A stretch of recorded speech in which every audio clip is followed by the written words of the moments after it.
What if everything you've been taught to worship was built on a lie? Tonight, three of the greatest minds in history return to the table, Nietzsche, Freud, and Jung, to challenge the idea that God is truth. Was he a creation of faith, or of fear? Welcome to the tunnel of Sane. For millennia, humanity has sought refuge in the illusion of divine order, a metaphysical architecture meant to shield consciousness from its own abyss.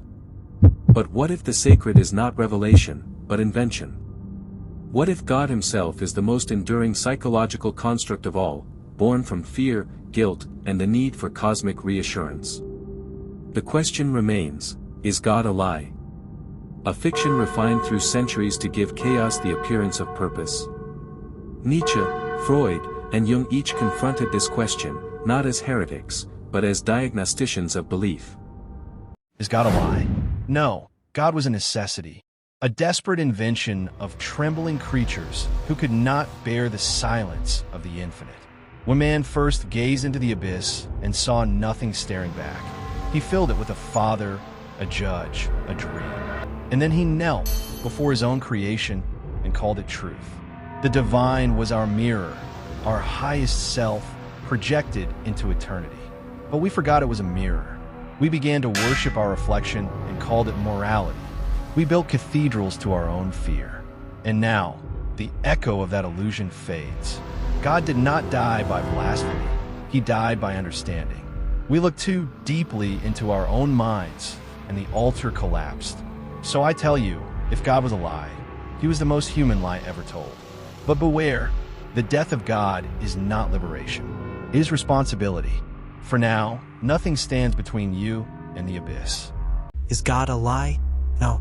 A lie implies intention, but the psyche does not lie, it compensates. God is not deceit, but defense. He is the most magnificent projection of the human unconscious, the Father resurrected from the ashes of childhood dependency, endowed with omnipotence to soothe our helplessness against fate, time, and death. Religion, my friend, is the grand transference of the infant's need for protection onto the cosmic stage. The believer seeks in the heavens what he once sought in the arms of his parents: security, forgiveness, and love without condition. It is the return of the repressed, the mind's refusal to outgrow its own infancy. Our superego sanctifies this illusion, transforming internalized authority into divine command. The ego kneels before its own construction, calling it revelation, when in truth it is repression made sacred.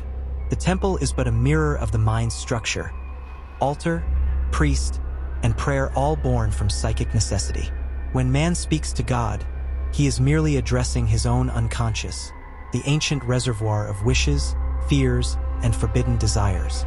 Thus, the death of God is not merely theological. It is psychological, the emancipation of the ego from its paternal hallucination. To abandon God is to accept the full weight of our solitude, to endure anxiety without anesthesia, to love without guarantee, to suffer without appeal. It is the final stage of individuation, when the child within finally recognizes that no father watches from the sky, only the self, trembling, awake, and alone. Is God a lie? No. God is neither truth nor falsehood. He is a symbol, an image born from the deepest strata of the collective unconscious. What we call God is not an illusion of the intellect, but an archetype of the self, the psychic totality striving toward wholeness.